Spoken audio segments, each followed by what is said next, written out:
The battle lines very clearly drawn at the UN Security Council once again, the fifth emergency meeting of the week when it came to Syrian matters. Russia and Syria framed these strikes as being a violation of international law and breaking the UN Charter. The Russian ambassador, Vasily Nebenzia, saying that it was a blatant disregard of international law, whereas the US ambassador, Nikki Haley, said it was justified, legitimate and proportionate to carry out these airstrikes, saying there'd been plenty of opportunity in the past for diplomacy, but the time for talk ended last night.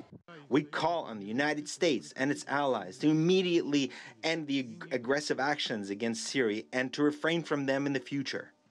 I spoke to the president this morning, and he said if the Syrian regime uses this poisonous gas again, the United States is locked and loaded. When our president draws a red line, our president enforces the red line.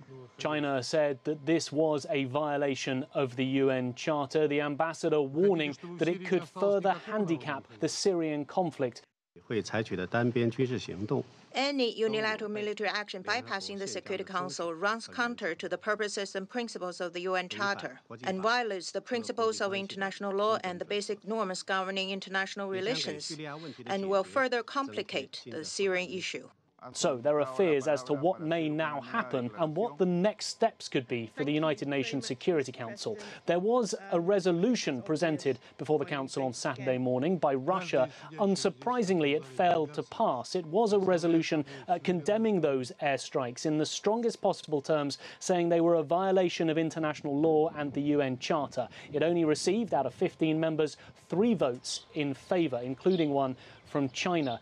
This is the fourth resolution this week which has been voted down by the Council. The UN Secretary-General is cautioning all of the members to try and find some sort of compromise, saying that a political solution is the only way forward in Syria. And to that end, he's recalling his special envoy, Staffan de Mistura, to return to New York as soon as possible. He says he hopes to find an effective way to accelerate the political process, because it's clear that in the UN Security Council there currently is no way forward.